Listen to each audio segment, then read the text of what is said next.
dot drills. Lose your mind, this is the time. You can't stand still, twist and bang your spine. Just bob your head like me, Apple D. Up inside your club or in your Bentley.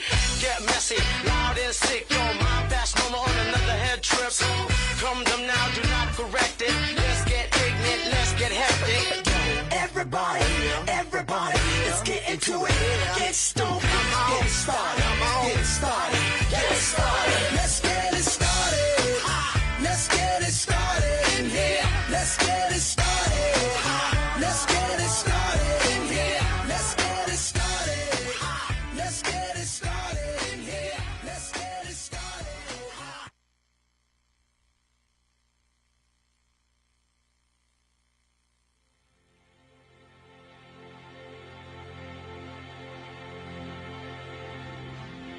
It's been 7 hours and 15 days since you took your love away.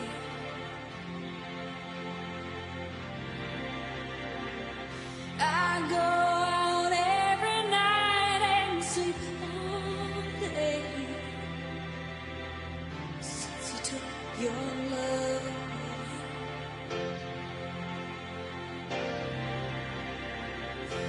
Since you've been gone, I can do whatever I want.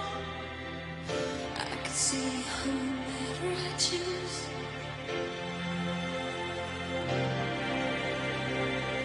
I can eat my dinner in a fancy restaurant,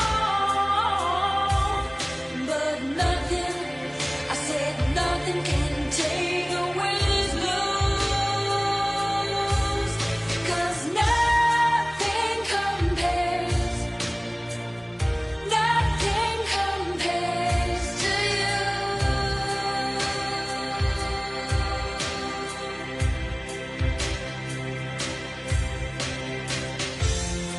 It's been so lonely without you here, like a bird without a song.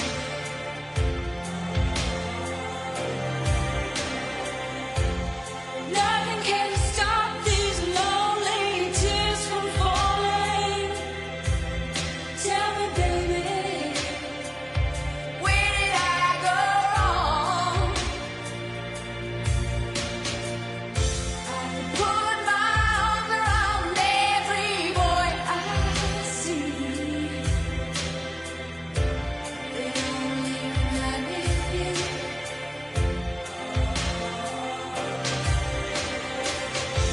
I went to the doctor and guess what he told me? Guess what he told me? He said, girl, you better try to have fun no matter what you do. But he's a fool, 'cause nothing compares, nothing compares to you.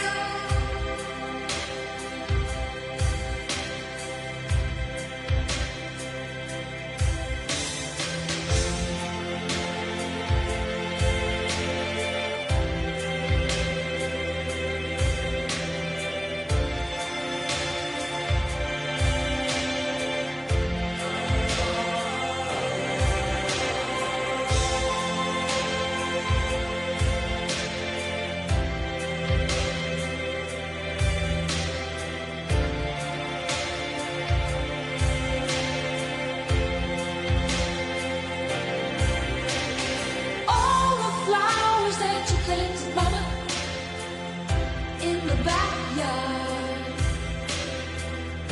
all died and went away.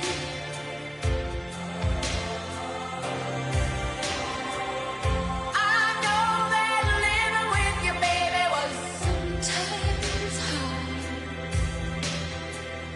but I'm willing to give it another try. Nothing compares,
shit. You're fine, so kind. I'm gonna tell this world that you're mine, mine, mine, mine. I keep my nails and I put on my plum. I'm real nervous, but it sure is fun. Come on, baby, you drive me crazy. Because in this grace is great balls of fire.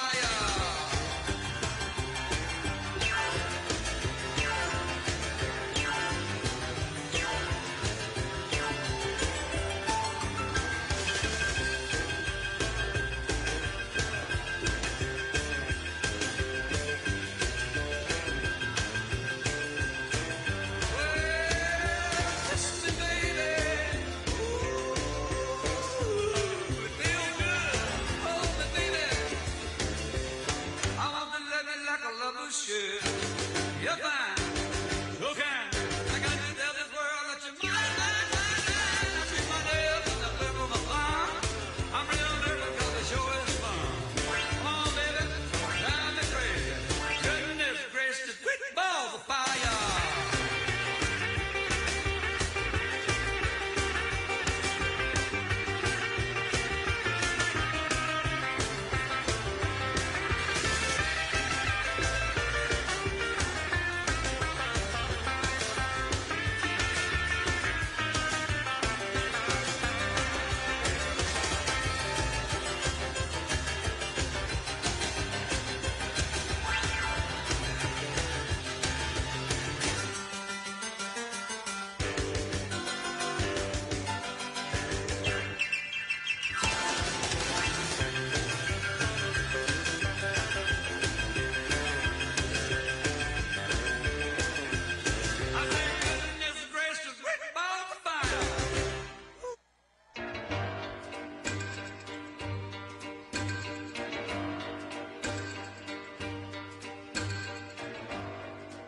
You don't own me. I'm not just one of your many toys. You don't own me. Don't say I can't go with other boys.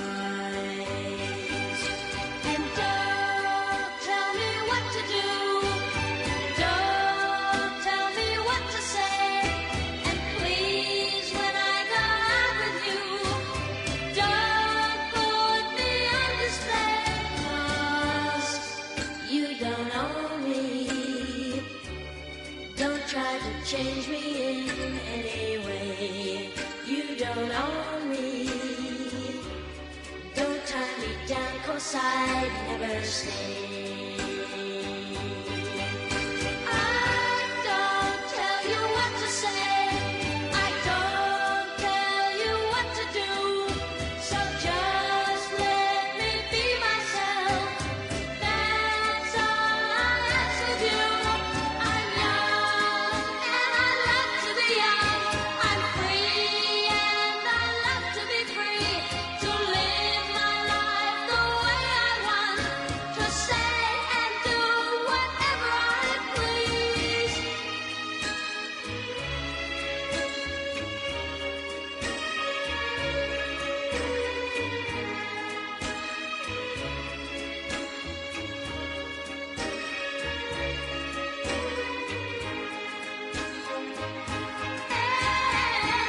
Don't tell me what to do.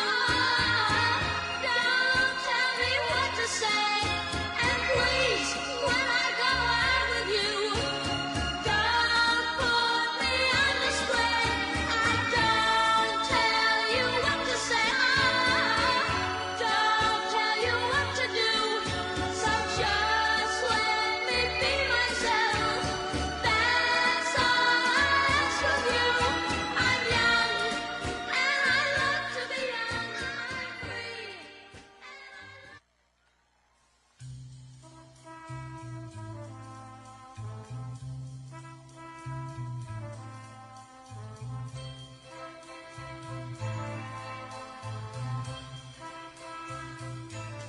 There must be lights burning brighter somewhere.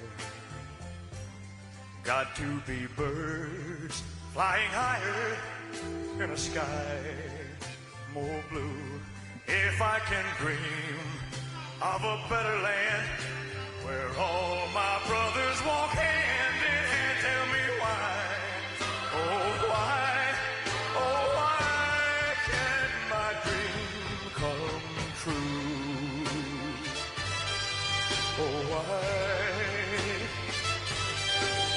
must be peace and understanding sometime. Strong winds of promise that will blow away all the doubt and fear. If I can dream of a warmer sun where hope keeps shining, oh, heaven will be one. Tell me why, oh, why, oh, why won't that sun appear?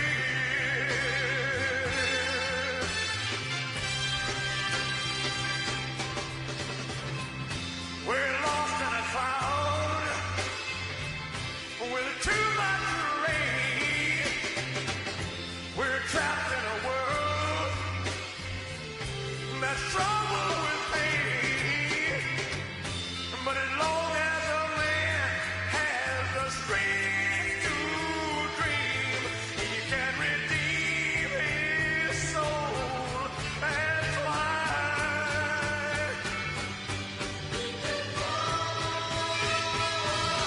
Deep in my heart, there's a trembling question.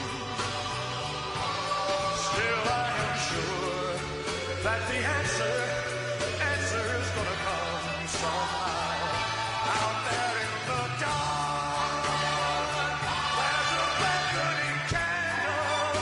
Oh yeah, and while I can think, while I can walk, while I can stand, while I can talk, while I can dream,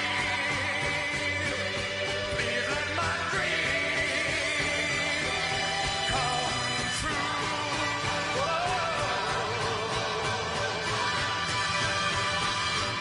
Right now, oh, let it come true right now.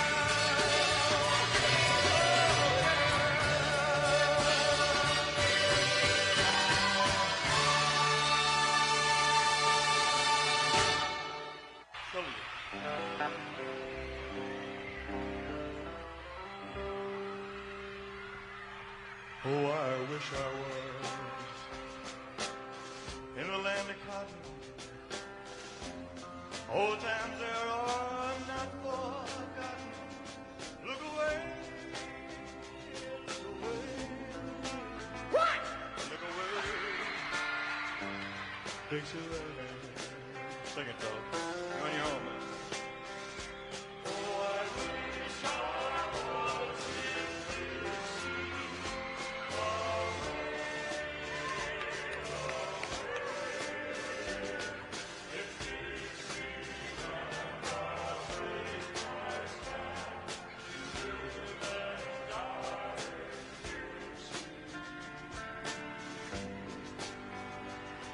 for Dixieland, where I was born.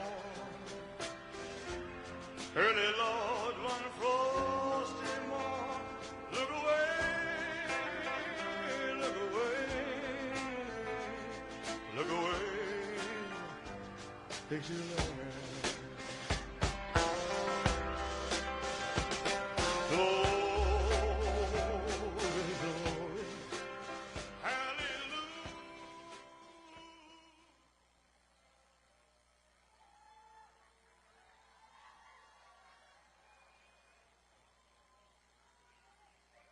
Ladies and gentlemen, please welcome to the stage United States Senator Mark Wayne Mullen.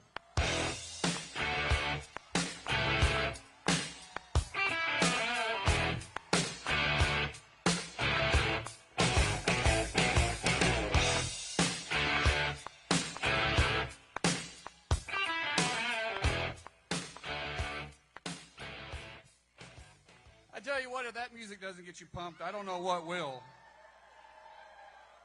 When I used to fight, I used to spar to that song all the time, and I got punched in the face a lot, and I still like it. Hey, guys, just first of all, thank you for being here. Can I say thank you to all of our veterans? Can all of our veterans raise their hand for me? All of our veterans and our men and women that are still serving, guys, I just want to say thank you, because if you didn't do your job and do it well, we wouldn't be here today. So thank you so much for all you did for our country and continue to do for our country, right? Now listen, why are we here? We're here because you and I and everybody else, we're fed up with the way the country's being handled right now, right? The Harris-Biden administration has failed America. And we need a fighter. Yeah, I agree, boo. We need a fighter. And I think you guys know who I'm talking about when we need a fighter. We need somebody that's willing to take on the bureaucrats in Washington, D.C. We need a guy that's willing to stand up and fight for us. And I think we know who that guy is, right? President Trump is our fighter, and he's somebody that can win the fight. We need a winner. We can't lose. We're not in this to lose because you and I and our kids and our grandkids are all depending on someone that's going to be strong, that can stand up underneath the pressure. And my Lord, we can tell that that guy is able to stand up underneath the pressure, right? Now, as only one, I'm one of one, a Native American in the Senate. I'm actually Cherokee, unlike Elizabeth Warren, who tries to claim to be something. And being Cherokee, my family knows a little bit about a heavy hand of a government and what they can do when they get too much power behind them. We need somebody that's going to go up there and fight, someone that's going to push back, someone that's going to fight for you and I and all the tribal nations around the country, someone that's going to say, no, we understand what self-determination and sovereignty means. We need someone that's going to go out there and put us in front of their own ambitions. And President Trump is just that guy.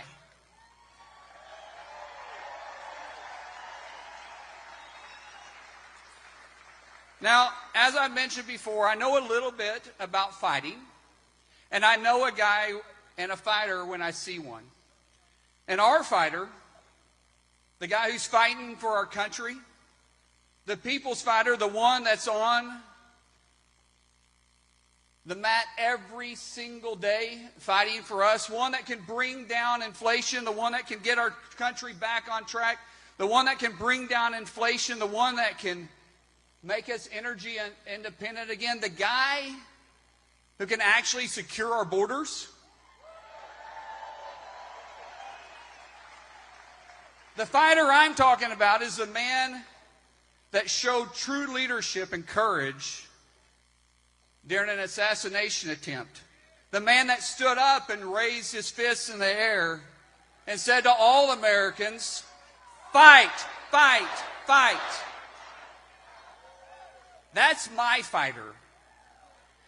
That's the guy that I want. And so, my friend, my president, and soon to be the 47th president of the United States, President Donald J. Trump,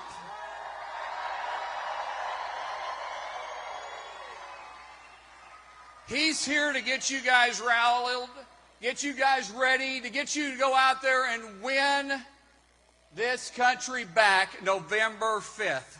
We cannot do it without you. May God bless you. May God bless America. And may God bless Donald J. Trump. Thank you all.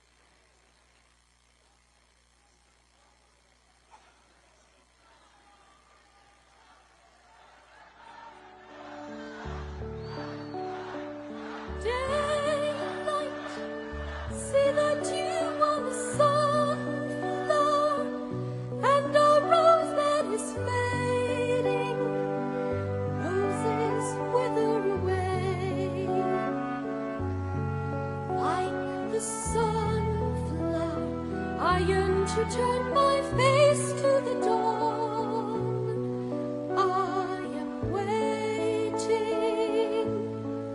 for the day Now old Deuteronomy, just before dawn, through a silence you feel you could cut with a knife, announces the cat who can now be reborn and come back to a different jellicle life.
Touch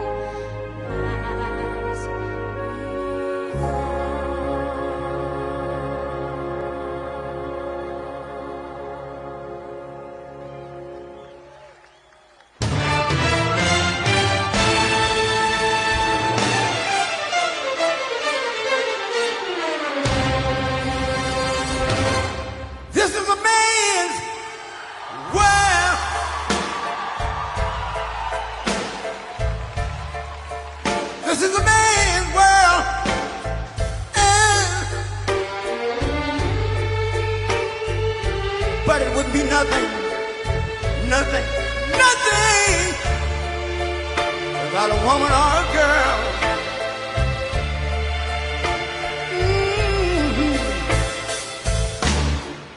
You see, man made the car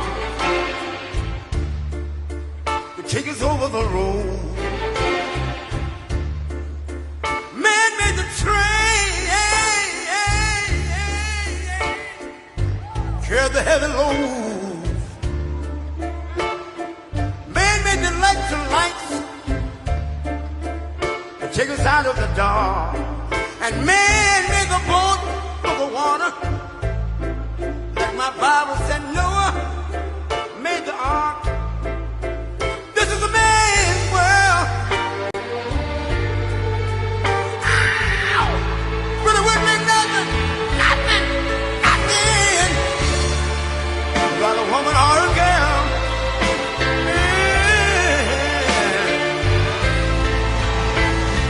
L'uomo rincorre il potere, ma lui non sa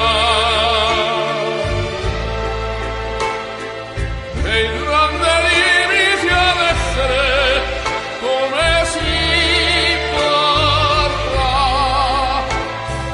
Nel palmo stringe un'idea che non vive, che nella sua fantasia volle, se non si accorge che poi non l'ha più senso, che si vive solo per sé.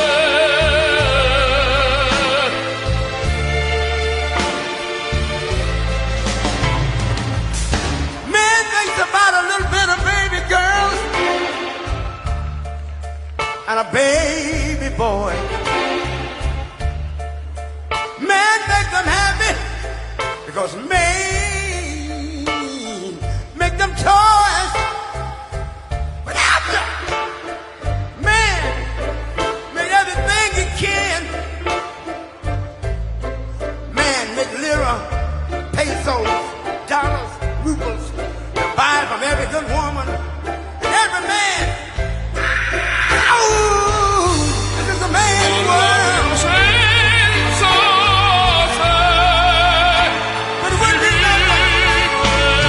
solo per sé, solo per sé. He's lost in the wilderness.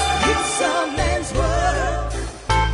He's lost Che non si accorge che poi in the wilderness. non l'ha più senso, che si vive solo per sé, solo per sé, solo per sé. This is a man's world.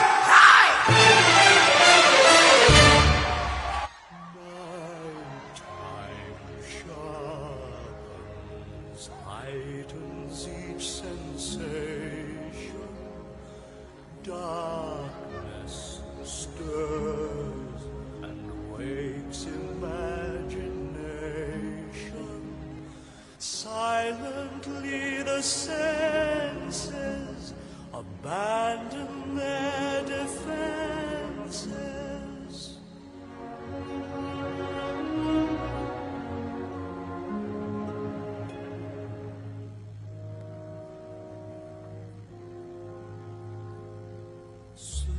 Slowly, gently, night unfurls its splendor.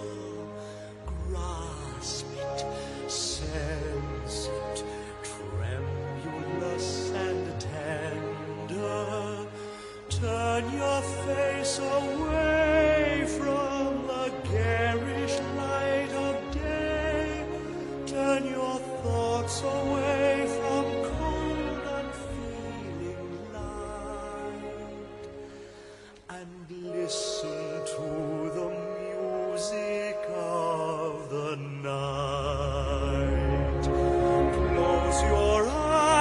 and surrender to your darkest dreams. Purge your thoughts of the life in you before.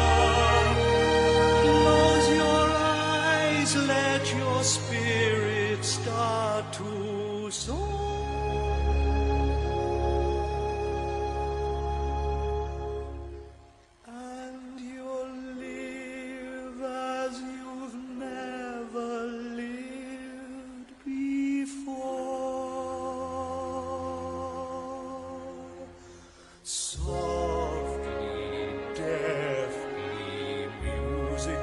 Surround you, feel it, hear it, closing in around you.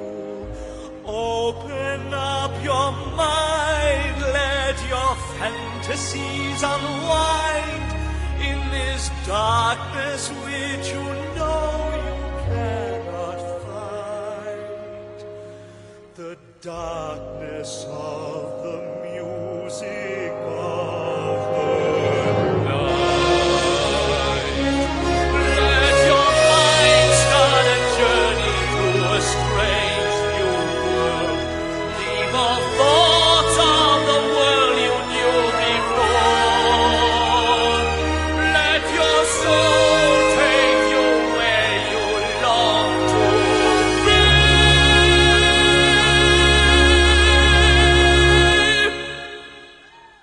Only then can you belong to me.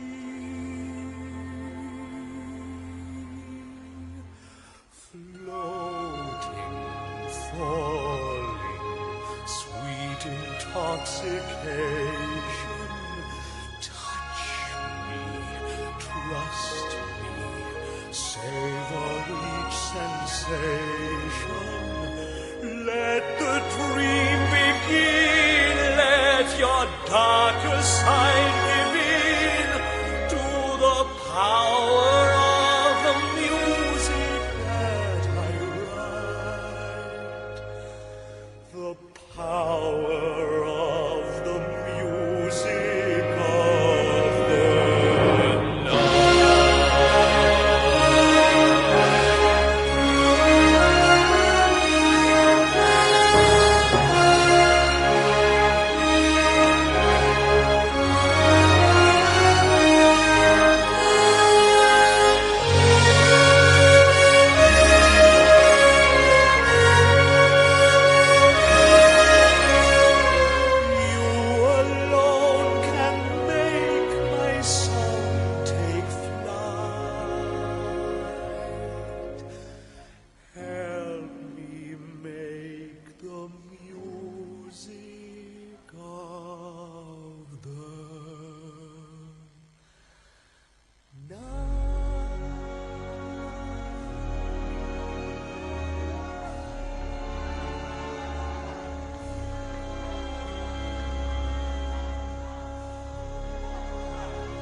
When I first came into office, I cut taxes more than any other president.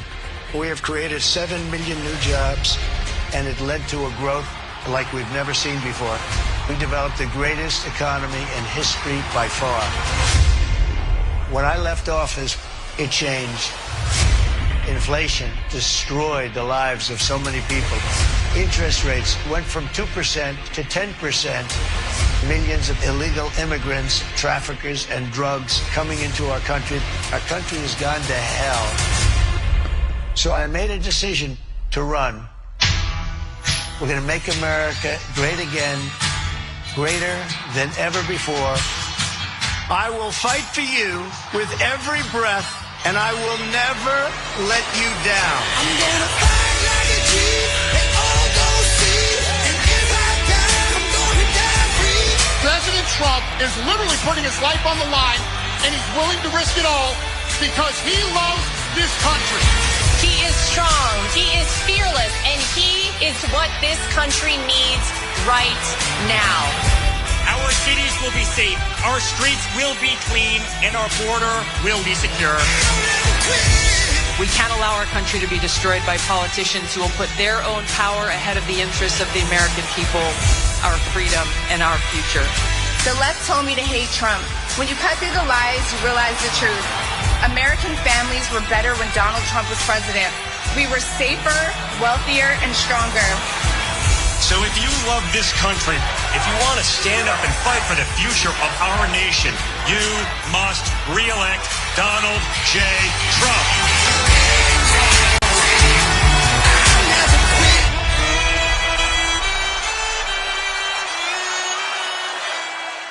Ladies and gentlemen, please welcome the next president of the United States, President Donald J. Trump. And I'm proud to be an American, where at least I know I'm free.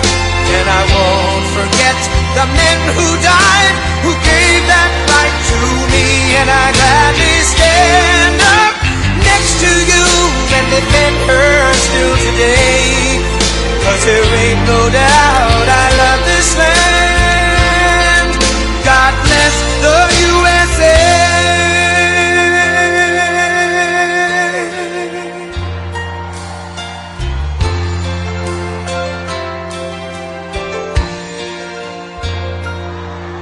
From the lakes of Minnesota to the hills of Tennessee, across the plains of Texas, from sea to shining sea, from Detroit down to Houston and New York to LA, where there's pride in every American heart, and it's time we stand and say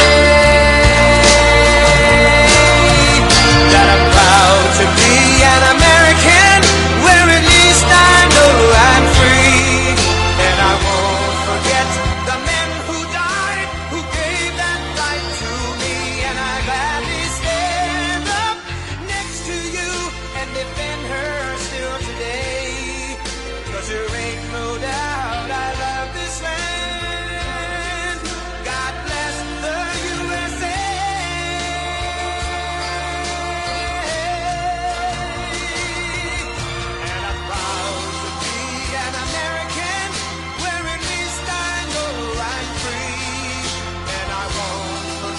The men who died, who gave that right to me. And I gladly stand up next to you and defend her still today.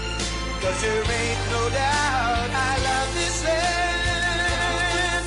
God bless the USA.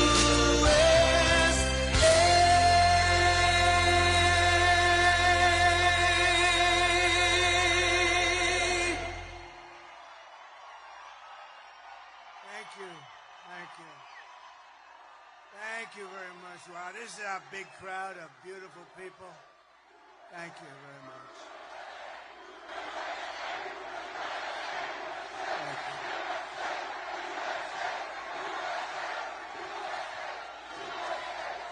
5 days, 5 days. Oh. We're all working hard. We got to win. We can't let that alternative win. That would be a disaster for our country. So I want to just say a very big hello, Nevada. We're doing great in Nevada. And I'm thrilled to be back in this beautiful state with thousands of proud, hard-working American patriots, and you are that. You are that. But I'd like to begin by asking a very simple question, very easy one. Are you better off now than you were 4 years ago? I come today with a message of hope for all Americans. With your vote in this election, I will end inflation. I will stop the massive criminal, and you see it, the criminal invasion. Some horrible, deathly people. We're not going to allow it. They're destroying our country. We will stop it immediately. And I will bring back something that you haven't heard of for about 4 years, We're going to bring back the American dream, and I want to just thank you. You're going to bring it back. And that's all you really need to know. And remember, Kamala and Sleepy Joe, they broke it. I will fix it, and we'll fix it fast. And we're going to have America that's bigger, better, bolder, richer, safer, and stronger than ever before. And, you know, we're doing fantastically well in the polls. And I want to thank a man who's with us. And I said, Joe, you got to go because he's got some big stuff going on, and we got to win this thing. He's heard my speeches before a little bit. But you have a great governor here, Joe Lombardo. And where is Joe? Where is Joe? Thank you, Joe.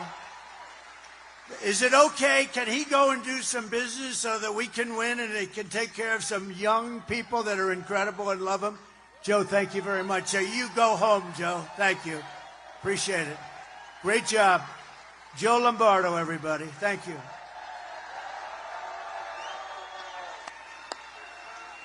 He's a good man. This election is a choice between whether we'll have 4 more years of gross incompetence and failure or whether we'll begin the 4 greatest years in the history of our country. We're going to bring it back. We're going to bring it back fast. And I'm asking you to be excited about the future of our country. That's not an easy thing to do when you see these clowns, these horrible, horrible people we have, these horrible people we have running our country. I'm asking you to dream big again. Dream big again.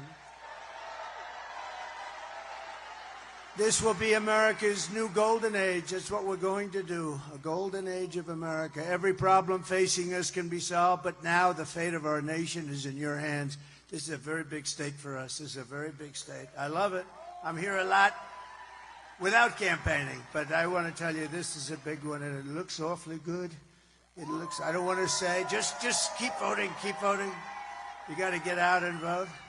On Tuesday, you have to stand up and you have to tell Kamala that you've had enough. You can't take it anymore. She's horrible, the worst there is. There's never been anybody worse on the border. She's the worst. She is the worst vice president in the history of our country. Kamala, you're fired. Get the hell out of here. You're fired. The worst. Horrible. Horrible. She is horrible. And she lies. Every time she gets up, she tells a lie. Donald Trump will not allow fracking. That's the first, by the way. I won't allow. Donald Trump will not allow drilling for oil, which is going to make us rich as hell. No, he doesn't. No, she lies about everything. IVF, she lies. I feel like I'm the father of IVF. She lies about everything. She's worse than Crooked Hillary, actually. You know, Hillary was a lot smarter, and she lied a lot, but this one lies about everything. She just makes it up as you go. We've been setting records in early voting, as you probably know. Thank you, Michael. Appreciate it. But we can't let up. In-person early voting in your state ends tomorrow. So get out and vote. But the main thing is you got to vote. You got to get that. Tuesday is a very special day. It's a big day, and we can close this thing out. We're leading for the first time, I think, ever, right? We're leading in early voting for the first time ever. That's right. Never happened because, as you know, Democrats always lead in the early part, and the Republicans like to go there on Tuesday, and they like, I understand that you want to see your ballot go into a box. I'm not even sure you see that with this craziness that we have, but we're going to get it all changed. But we're doing really well, and to be leading in early voting is unprecedented, so that's really great. So it's an honor. And if you can't make it tomorrow, you got to make a plan. You got to be there on Tuesday, everybody. Who has not voted? Whoa. Whoa. Who has voted? Great. That is great. Wow. Thank you very much. That's great. Thank you. Look at that. Oh, I'll bet I'd like to know what casino you work for, huh? Look at that. That's great. So those that haven't, get out and vote. Every vote counts. Thank you very much. With your help, We're going to win Nevada. We're going to defeat Kamala Harris. Kamala. And we're going to, what are we going to do? We're going to make America great again, right? Over the past 4 years, Kamala has orchestrated the most egregious betrayal that any leader in American history has ever inflicted upon our people. She's violated her oath, eradicated our sovereign border, and unleashed an army of gangs and criminal migrants from prisons and jails, insane asylums and mental institutions, from all around the world, from Venezuela to the Congo. Today I want to hear directly from a mother whose world has been absolutely shattered. This just came out, and everybody that sees it it's like devastating. And there's so many things happening like this with the illegal migrants, so many killers. We're not going to let it go on. Please watch. Sunday night, I asked her to not stay up super late because of her coming to work with me in the morning first to do her summer school. She said, okay. I told her good night and I love you. I went to bed, not realizing that that was going to be the last time I saw her. We're best friends. Yeah. We're going shaking again. I woke up to notice she wasn't in her bed. I'm in my heart trying not to lose my mind because I don't know where she is. I finally remembered her phone had a location on, and her phone was pinging just 2 minutes down the road, right behind the skate park.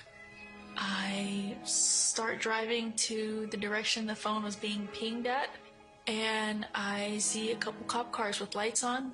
I see yellow tape, and immediately my heart drops and sinks to the bottom of my stomach. My daughter's hands and ankles were both bound. She was strangled to death, left with no pants.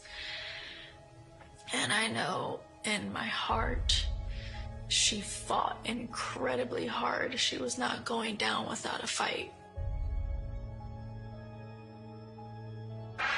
We begin with two men we're learning are charged with capital murder tonight, accused of killing a 12-year-old girl. Police say these men strangled her before dumping her into that creek. Both men were in the country illegally. Apprehended, then released by Border Patrol less than 3 weeks before Jocelyn's death. The men accused of killing Jocelyn Nungare are affiliated with the gang known for brutal violence.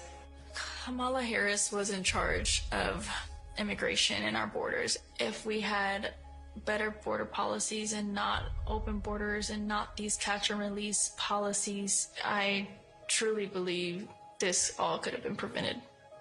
Under her being vice president of this country, my daughter's life was ripped away from her. She had her entire life ahead of her. Happy birthday, dear Jocelyn.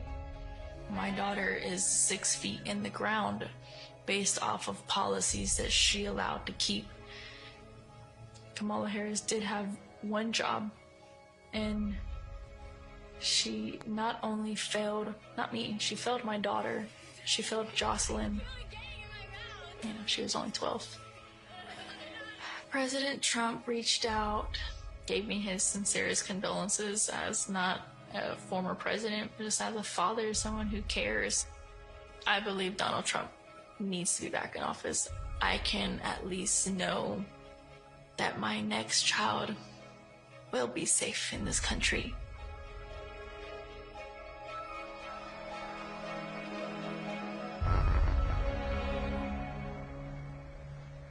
Thank you very much. So sad. Thousands of people all over our country. This is constant. These are some really tough people, some really bad people coming in. They make our criminals look like nice people. That's how tough they are. They are just so bad. The jails are being emptied into our country. Jails from the toughest countries are being opened up and let in through her stupid open border policies. Totally unvetted. Nobody knows who they are, where they come from. Countries you've never even heard of. The day I take office, the migrant invasion ends and the restoration of our country begins.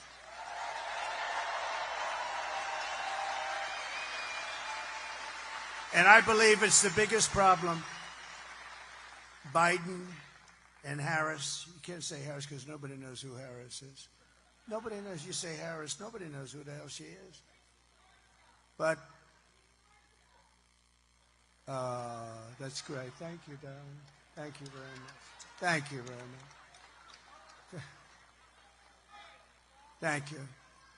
The savages charged with brutalizing and murdering Precious Jocelyn are members of the same vicious Venezuelan prison gang, Tren de Aragua.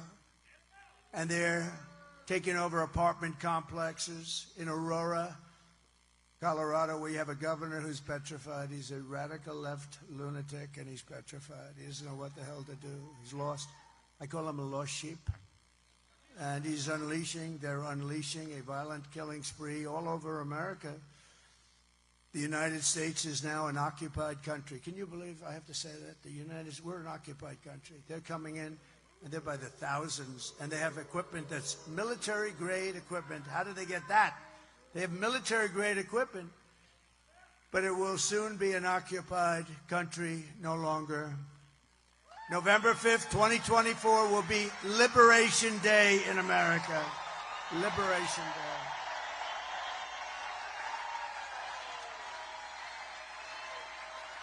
On day one, I will launch the largest deportation program in American history. We're going to get them out. We have no choice. I will rescue every city and town that has been invaded and conquered. They are conquering areas of our country. They're conquering. We don't know, and nobody wants to talk about it. And the fake news, of which there is a lot back there. Whoa.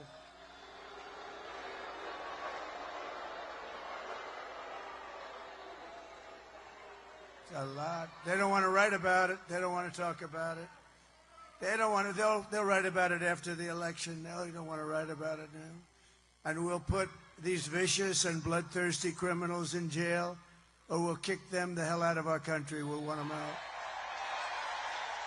Through our open border, Kamala Harris is also actively aiding and abetting the worst human traffickers, child smugglers, drug dealers, and bloodthirsty criminal networks on the planet. There's nobody worse than what she's catering to. They even have an app number where to call so they can dump off illegal migrants. They have an app. Can you believe it? They have cell phones. They have airplanes flying over the border loaded up with migrants that they're dropping all over our country. The cartel's profits have soared from relatively minor numbers to $13 billion from human trafficking alone under border czar. She doesn't want to be called border czar. She was the border czar, but you know what? She was in charge of the border. And by the way, the Border Patrol, they endorsed me very strongly. They even said I was the greatest president in the history of our country. Now, I said, does that include Abraham Lincoln? Does that include the great George Washington? They said, you're the best president, and we're the best president on the border. We had the best border. Drop that, please. Drop my all-time favorite graph. Do you mind? I love this. I sleep with this. I kiss it. I kiss it. Oh, that saved my life, I guess.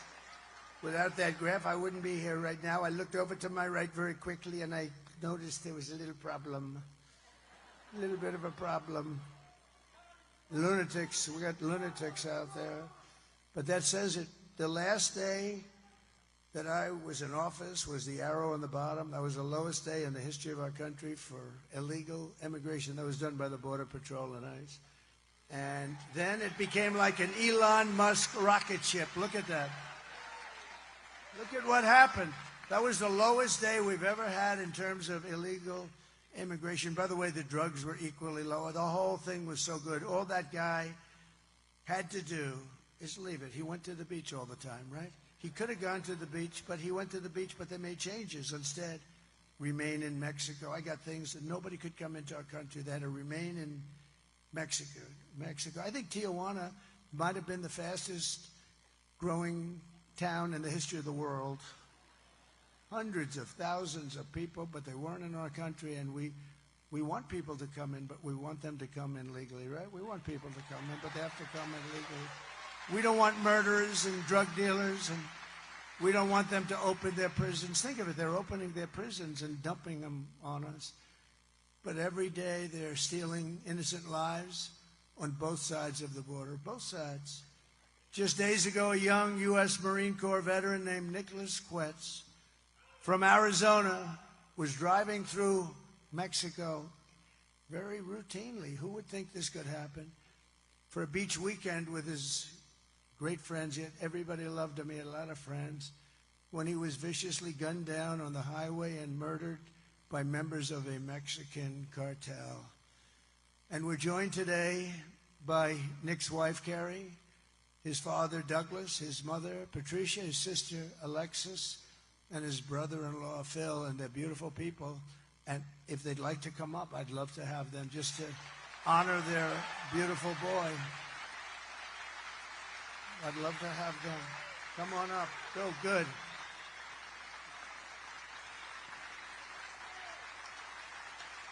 That's great.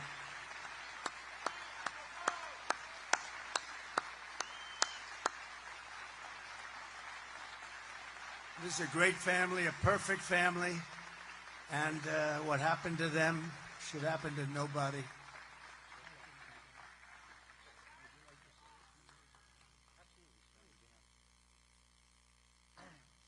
Hey, so unscripted, I really wasn't planning on being here. 2 weeks ago, I was a completely apolitical actor. Anybody outside my own home wouldn't have known who I would have voted for. Today, the situation changed for me 2 weeks ago, Friday. My son was murdered by cowards, shot in the back on the way to the beach in Mexico. The reason I bring that up, and some people will question, why was he in Mexico? He was in Mexico going to pursue his life, enjoy his life. We grew up as a military family, had been around the water. He loved it. We don't have Arizona Beach, so we call Rocky Point Arizona's beach. A lot of people go there, hundreds of thousands a year, I think, transit there. Plenty of Americans own property down there. So that happened. We got the call from the State Department, very professional. That night, no news in the United States to speak of. Sunday, still no news. Monday, still no news, other than the very most local level with no publication. Tried to get in contact with elected leaders, heard nothing. Tuesday, reached out to my local representative. He put me in contact with Senator Vance. Senator Vance coincidentally was coming to Tucson for a speech that day. I can't imagine how busy Senator Vance, President Trump are running their campaign. Senator Vance, I asked for 2 minutes to talk to him. And, I've met in my line of work, and I'm actually still a current federal employee. That's one of the reasons I've stayed apolitical. I'm a 20-year military retiree, so I've dedicated my entire life to this country and doing...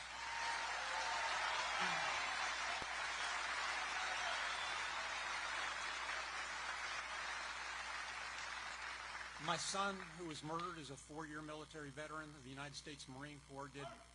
He worked on vertical assault from the Ospreys, so he'd fast drove out of helicopters. My daughter is actually a drilling Army reservist, and my son-in-law recently medically retired due to issues sustained on active duty. So our family's a military family with generations and generations of service.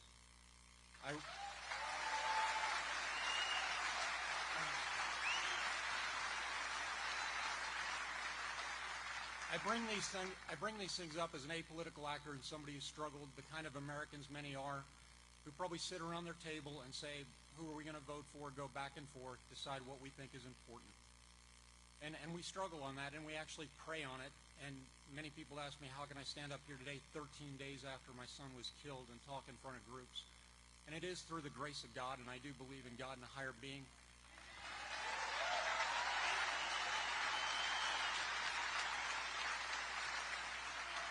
I do believe my son Nicholas has given me the power to be here, has given my wife the power to be here, has given my daughter.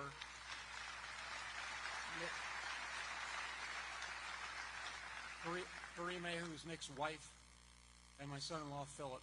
And Philip has done such a great job, so now I have one living son, and that is Phil, because one was stolen by the cartel. So when I met with Senator Vance, and because I am apolitical and met many leaders from up to the level of National Security Council plenty of times, working different issues for this government, I asked him a question, and I said, sir, before we talk, I need to know if I'm speaking to the candidate, the senator, or the Marine. And he said, I'm JD. I need you to tell me what I can do for you, and you tell me what you can do for me. And he meant it as a way of helping him to help me. So J.D. Vance was awesome. I asked for 90 seconds. He gave me 15 minutes. At the end, the very next morning,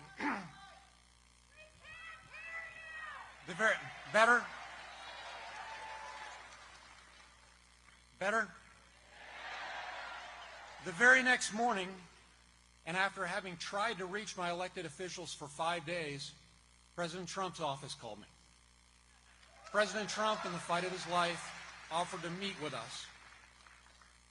President Trump gave me 15 minutes of his time to talk about what we could do. I asked him for some things, and he helped.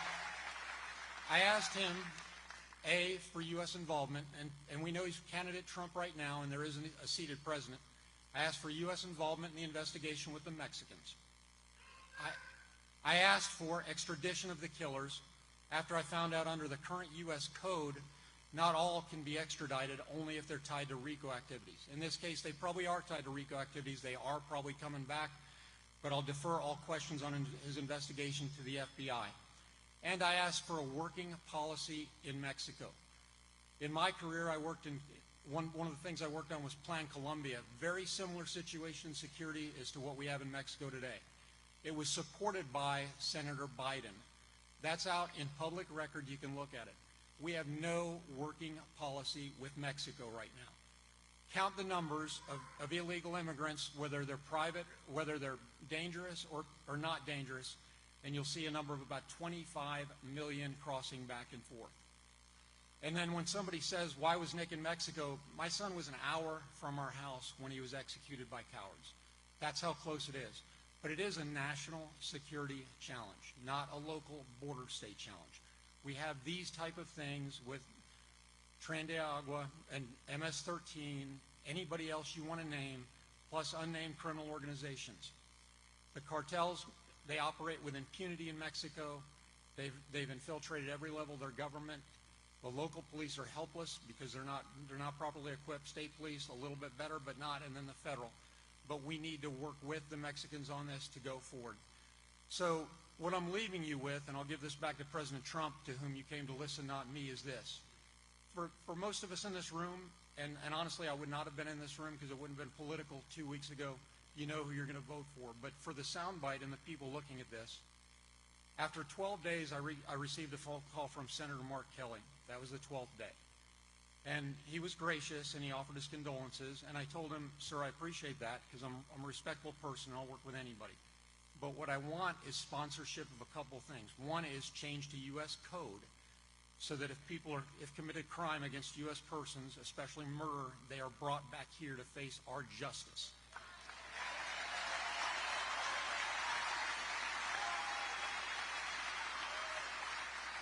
Number two is legislation that is enacted that takes us someplace closer to Plan Mexico, that'll institute not only military capability but also institution building. And if we break out the numbers of what it costs, we can do that for much less than we spend on illegal immigrants. And we can make both sides of the border secure. People are coming here.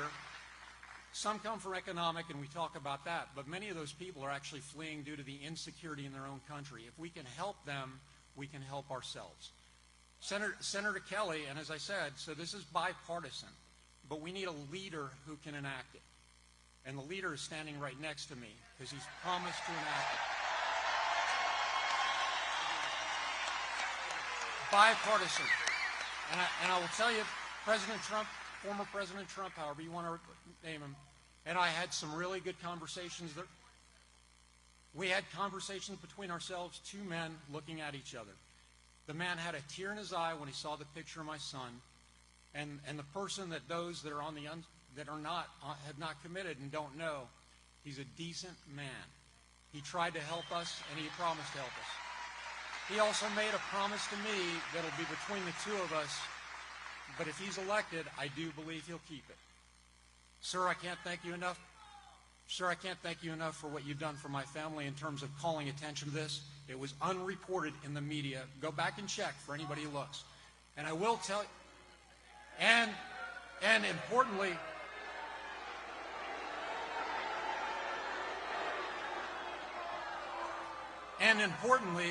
like I said, Governor Walz was in Arizona last Saturday. He had a convention. We tried to go. We asked to go. I've got electronic proof of it, so we can show pictures. They've already been released to the media. We're told it was full. It was in a high school auditorium, and we weren't allowed to speak with him.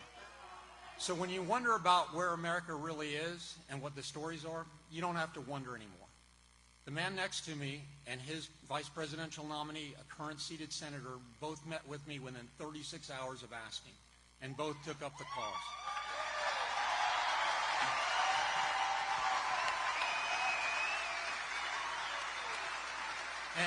And for any troll that is out there and says your son shouldn't have been in Mexico, if it's safe for 25 million people to come here, how can it not be safe for my son to go an hour south of the border? And for the trolls that say we're politicizing my son's death, I will tell you to go to the root of the word. It is the policy that contributed to my son being killed. It is the policy that's contributing to the death of other Americans, just like the video you saw of that young lady. It is the policy that's contributing to fentanyl coming into the United States. Those are political failures, and we need to end them. Thank you for your time.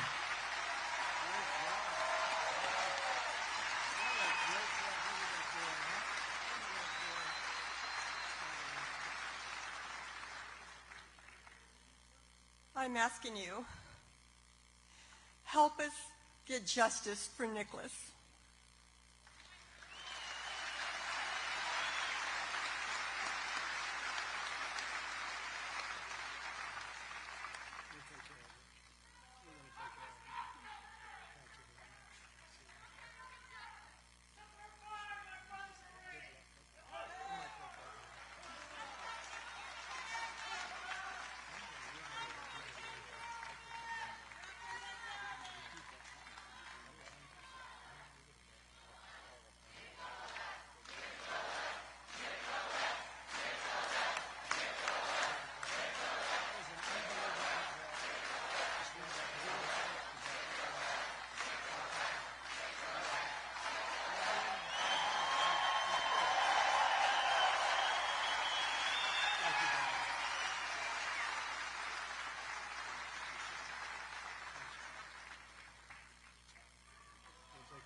That's incredible. And frankly, to do that, to be able to do that, literally just a few days after this horrible event happened is pretty amazing, I'll tell you. We'll take care of it.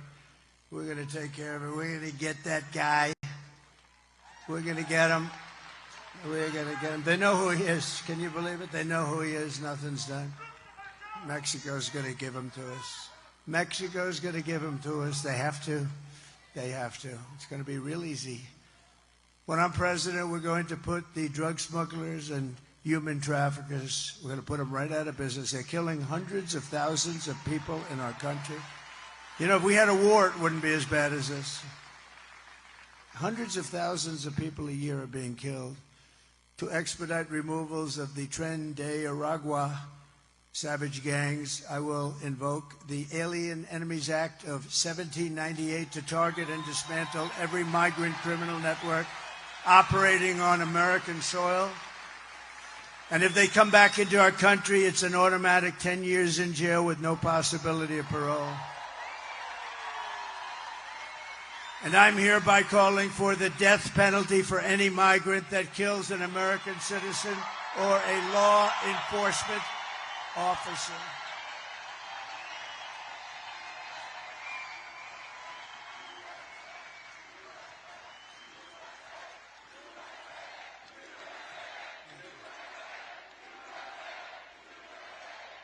And I will immediately ban all sanctuary cities in the United States of America. Sanctuaries for criminals. As we secure our border, we will bring back our economy, and very simply, I will make America affordable again, because it's not affordable anymore. They have destroyed it with this inflation, this horrible inflation, the worst ever in our country.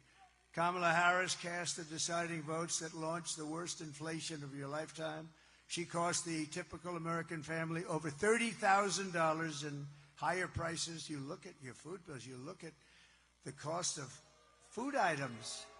You know, more people tell me about groceries. The word grocery, I've heard it more in the last year than any other word, I think. I think I've heard it more than any other word, other than the word garbage. Garbage. How stupid is a man to say that, right? How stupid is a man to say that? But she believes it too. I'd love to hear the conversation now. Oh, boy. But now Kamala wants to raise taxes on the typical American family by an average of $5,000 a year. Kamala also launched a war on tip workers. Good place to talk about it. And service workers right here in Nevada, increasing the so-called tip allocation tax rate by 60%. That's why you don't hear them talking about no tax on tips. They don't talk about it because they're going just the opposite. In other words, even after Kamala wrecked your economy with inflation, she came after your tip income like a vulture would do, actually. She doesn't understand it. She doesn't know what it means. She has no sense of economics, none whatsoever. If she gets 4 more years, Kamala Harris will pick your pockets bare. We will not have a country. Everyone will flee. Our companies are going to flee. People don't realize these companies, these big, beautiful companies, they're run by international business people. They don't live here. Many of them live in Switzerland, in Sweden, and lots of other countries. They don't mind. They don't even think about it. They'll take these companies out of here so fast. It's a mass charge to see who can get what company, and they want to go, and they'll go. They don't care. They have no loyalty to our country. We have to keep them here by being smart, not stupid. I will massively cut taxes for workers and small businesses, and we will have no tax on tips, no tax on overtime, and no tax on Social Security benefits for our great seniors.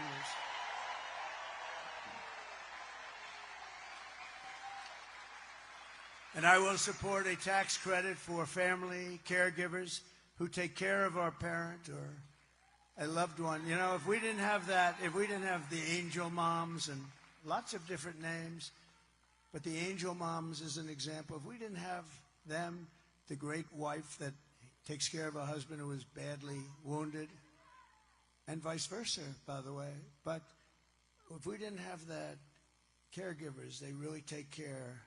We wouldn't have enough hospitals if we doubled the size of our hospital rooms. If we doubled it up, we wouldn't have enough hospitals to take care of our country.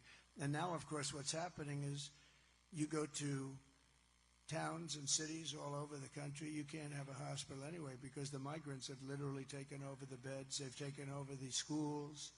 They've taken over your son has a seat in school, and he no longer has it because a migrant is giving. They're giving him, actually, they're saying, you go first. The migrants go first. Migrants go first. Look at what's happening. Look at what's happening all over the country. The schools are bursting at the seams. The hospitals are a disaster. You go to the hospital, you have a problem, you can't get in. I will end Kamala's war on American energy, and we will drill, baby, drill. We're going to drill, baby, drill. And I'll terminate her Green New scam, one of the greatest scams in the history of our country, devised by a person who never even took an environmental course. You know who that is, right? AOC plus 3. Remember what she said, 12 years. Well, the 12 years has pretty much come up. Mr. Congressman, right? Matt, right? The 12 years has come and gone. We weren't going to be around anymore after 12 years. This is a young lady who, I don't know if she's having a lot of fun or what, but boy, I watched those senators. They were there for a long time. I watched them say, yeah, that's right, that's right. You know what her real goal is? $93 trillion. They don't want any more windows in apartments, no more windows. They'd like every building in Manhattan to be taken down and build a building with no windows in it. You have to be one of the greatest salesmen in the world to sell one of those apartments. I guess I have it wrong. I've always been known for having the biggest windows. I want those windows to be so big, right down to the bottom of the floor. And the bigger they are, the better they sell. That's just the way it is. I got to change my whole philosophy if you don't vote me in, because I'll go back to building crazy buildings now and I won't be able to use windows anymore. No, they don't want windows. They don't want cows. They don't want anything. They don't know what they want, actually. And I will cut your energy prices in half within 12 months. We're going to cut it in half. We have liquid gold. And then everything else is going to come down. It was energy that brought it up. It's going to be energy that brings it down. They screwed up that energy policy. They had it down to nothing, and then they snapped it back. They said, we're not going to win and elect the prices. Remember, they're going through crazy. Then they got it back almost to my level. But see, my level wasn't right, because I would have been 4 times that level by then. And I will be 4 times or 5 times the level very soon. Despite all of the damage she's caused, Kamala has spent the final week of her campaign comparing her political opponents to the most evil mass murderers in history. And 2 days ago, Joe Biden called our supporters garbage. Garbage. That's nasty. I think that's worse than deplorables, right? How did that work out for Hillary? I think this is going to work out even worse. And they mean it. They mean it, even though without question my supporters are far higher quality than Crooked Joe or Lion Kamala. Oh, look at that. Look at that. They had nobody like that. My response to Joe and Kamala is very simple. You can't lead America if you don't love Americans. You just can't do it. Can't do it. You can't be president if you hate the American people, and they do hate it. They hate the American people. Who would have an open border policy where prisons and jails and penitentiaries are allowed to freely walk into our country? Where gang members are taken off the streets of Caracas, Venezuela, and dumped into our country. We don't even know their names. We know nothing about them. They're free to roam. They call it free to roam. Congratulations, you are free to roam. And they killed 4 people, you know. It's crazy. The 13,000 plus that we have, the killers, these are murderers from jails. Can you believe that? These were all murderers, convicted murderers, in jail, in prison, and we know nothing about them. In fact, we don't even know where they are. But they're out there someplace. I'm sure we have a few of them. Welcome. I'm sure we have a few of them sitting. This can give you a little bit of the yips, right? You're sitting down now and you don't know whether or not the guy next to you killed 5 people. No, we're going to get him out of here. We're going to get him out fast. We're going to get him out fast. And our local police are going to be activated. And if we had the cooperation from the fake news, which you don't, it would happen relatively quickly. We're going to be able to do it. No, our local police, let me tell you, they know every one of them. They know their middle name. They know everything about them. They know what country they come from. They know everything. But they're told to stand back. Don't touch them. Don't do anything. Stand back. They don't want to stand back. Just like Border Patrol. They go crazy when they see these people pouring in. And they can look at them and they can see trouble. They go trouble, trouble, trouble, trouble. No trouble, trouble, trouble. They can look at them and they can see good or bad. Kamala Harris is not fit to be president of the United States. She doesn't have the intellect, the stamina, or that special quality that real leaders have to have. She doesn't have any quality leadership. She shouldn't even be there. He got 14 million votes. Look, I'm not a fan. But We had a debate. He didn't do great.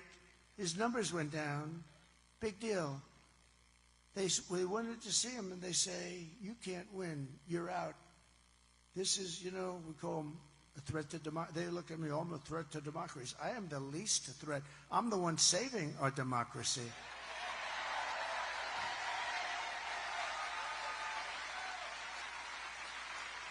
No, crazy Nancy. She's crazy as a bedbug. She walked in and she starts screaming at him, you're out of here. You're out of here. Get out of here. And it's amazing, her and some of her friends. And yet with Nancy, she was a big owner of Visa stock. She started off with nothing, and now she's worth $200 million, they say. But listen to this, with her husband. What was that all about anyway? That was a weird deal. What was that all about? So she's got the husband, and they buy stock. And she was a big owner in, I believe it was Visa, and big owner, big position. And we didn't know this, but Visa, it was going to be announced the following day that Visa was under major federal criminal investigation. And Nancy sold all of her stock at Visa the day before that came out. I don't know. Sounds a little bad. What do you think, Michael? A little bit shaky. She said it was by strictly coincidence. She said it was by coincidence. No. Well, but I don't see the press. Did you guys write about that at all? I don't think so, huh? Joe Biden's comments were the direct result of Kamala's decision to portray everyone who isn't voting for her as an evil and even subhuman person. And we know it's what they believe, because look at how they've treated you. They do treat you like garbage. They really do. For the last 9 years, Kamala and her party have called us racists, bigots, fascists, deplorables, irredeemables, even Nazis, and they called me Hitler. My father was a great guy. He was a strong guy, but a good guy with a big heart. Strong, but really a warm guy. Whenever we walked down the street, we'd come sometimes into Manhattan. That was a big treat. And we'd see, in those days, you don't see that anymore. Now you see it at a very much higher, at a scarier level, frankly. They put a gun in your ribs and they say, give me what you have. But they used to hold tin cups out. And he'd always walk by and he'd always put $100 in it. Anytime he saw it, he'd put $100. And that was like $1,000 today, maybe more. I said, that's nice. I always remembered it. It's nice. But he told me once, I don't even know in what reference, but he said, never use the name Nazi. You don't use that name. Do you understand me? And never use the name Hitler. You don't have to say Hitler. Don't ever say Hitler. Do you understand? And now I'm being accused of being Hitler by these lunatics out there that have lost control of our country. Our country we're riddled with crime. Every city, you take a look at it, it's falling apart. They smell, they're dirty, they're criminal-ridden. You take a look at what's happened to our great cities, it's a shame. And a city, and I hate to say it, I hurt myself, I have property there, San Francisco. I have a lot of property in California, it hurts me. But I don't care about this. Look, to be president is a big deal. So I don't give a damn about my property, but I own big property in San Francisco.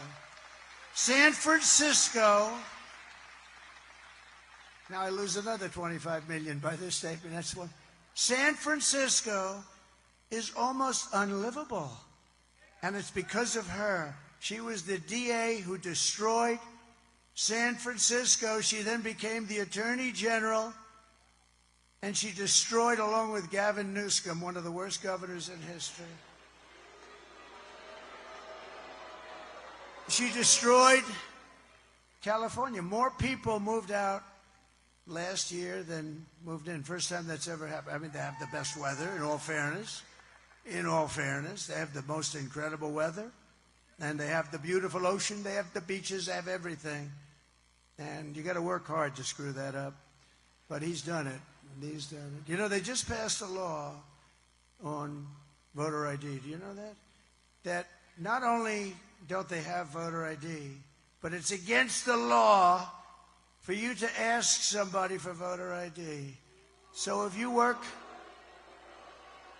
at one of the very few places that would even have the consequence of asking, because there are no places, you know, they just mail out millions of ballots and they come mailed back in. They don't know where the hell they're going, although they have a pretty good idea. They tend to go to Democrat neighborhoods a little bit more. But they mail out like 38 million ballots, and then they get mailed back in. They shovel them with shovels into kids and bullshit. Because I'll tell you what, if I ran in California, you know, I went to California with the family of our great congressman and his wife, Ginger, who's incredible, Matt Gaetz, Mrs. Gaetz.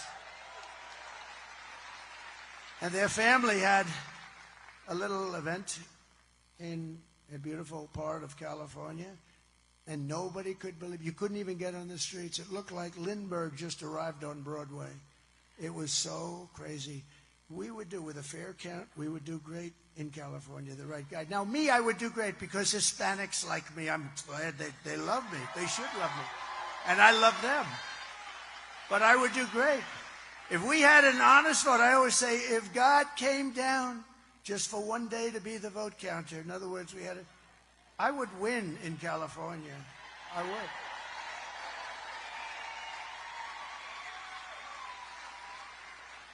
That's a disgrace what happens. Think of it. They send out millions and millions and millions of ballots. They go out, they come back. You know, it's interesting. When you go to a legitimate place, like in Florida, they've done a very good job. But I go into Palm Beach. I go in. They say, sir, I know who you are. I mean, I fully understand who you are. You're the president. But, sir, could I see your identification? Oh. And I say, you're doing the right thing. I actually say, don't be embarrassed. You know, they're very embarrassed. Sir, I mean, I don't know how to ask, but could I see it? I say, yeah, here. Oh, thank you, sir. I thought it was you. I thought, no, they feel good. And then they give you a paper, and you sign the paper, and you put on whoever you're voting for. Maybe there's a bond issue or something, and you do a check, and they're watching, and then you sign. They walk you over to essentially a container, but it could be in the form of a machine. The fewer machines you have, the better, by the way. The fewer you have. You know, Elon Musk told me he's the greatest. I would say, you got to say, in terms of computer, I would say he's probably about as good as you get. And, you know, I watched that big rocket come in 2 weeks ago. It came in, that sucker was going to crash. I said, no, don't let it crash. I tell the story. I was talking to a very important person on the phone, very important. And I'm watching the screen. It's muted. There's no sound, but I see this scene live. And at first I thought it might be like a space-type movie, you know, some kind of a crazy movie. But this rocket comes in and it's all burned. You know, it's coming down at 10,000 miles an hour or some crazy speed, and they're just like on fire. But now it's like the size of a 22-story building. That's pretty big, right? And it's coming in, and I'm talking to this guy, and I say, do me a favor. Hold it just for a second, okay? I got to watch this. I put the phone down. I never picked it back up. Can you believe?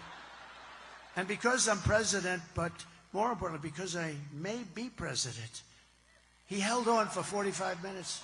The guy held on.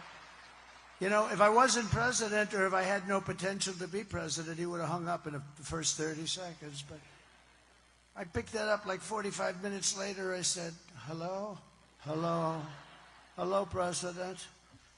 Very important guy. Everybody heard of him. I felt so badly, but one of those things, but I was fascinated. So I see this massive 22-story ship coming down, and you have the gantry or whatever the hell they call it nowadays, and the ship, and it's coming too fast, and I'm like, oh, no. Don't do that. I don't want to see it crash. And I didn't know it was Elon. I assumed it might be. I mean, why not? He has everything else to. But the ship is coming down, and then I see the bottom is going to hit that gantry, and then I see an explosion of fire. Pushes it like that, just perfect. The fire's all over the place. That whole thing is burning. There's smoke. I never saw anything like it. Then, boom. And then the arms come out, And just like you do your beautiful little baby, he grabbed that sucker. And it was secure. I said, it's the most incredible thing I've ever seen. It was going to crash a thing, the fire, everything just, computer, right? It was all, I called up Elon. I said, Elon, you know, he gave us the greatest endorsement. He said, it's the most important election we've ever had. You know where he is right now? He's campaigning in Pennsylvania. Can you believe it? With all he's got to do, because he thinks it's the most important thing he can do. But I said, Elon, was that you, the rocket? Was that you, Elon? I called him up. Hello? I said, how you doing, Elon? Okay, what's up? I said, Elon, was that you with the rocket? Yeah. I said, you're unbelievable. I said, can Russia do that? No. Why not? They don't have the knowledge, and they never will. I said, can China do that? No. I said, why not? Because I have the knowledge, and they don't. It would take them 10 years before they can do that. I said, can the U.S. do it outside of you? No. I said, that's why I like this guy. That's why I like this guy. Hello, Mr. Senator. I just see you there. The Barrasso man, he's one of the greatest people.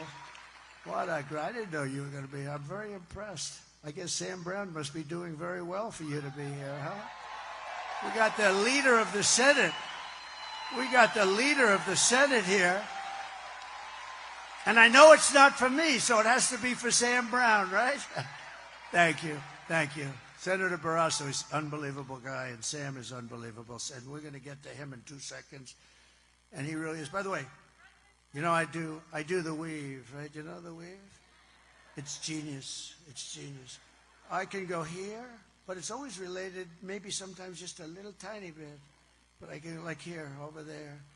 Because I look, I see them, I say, whoa, there's a senator, one of the biggest senators, and one, maybe the most powerful guy. Because Mitch doesn't have it anymore. No, he may be the most powerful guy in the Senate. And I'm very impressed with you, Sam. That's pretty good. That's pretty good. But nobody has given up more, right? Nobody has given up more who's run for the U.S. Senate than Sam Brown. Nobody. And we should put him in office. Nobody has given up what he's given.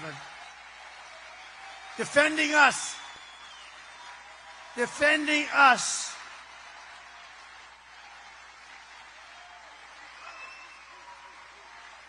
And he's running against a horrible person, a radical left lunatic, but nobody's given up what that man has given up, and I say it.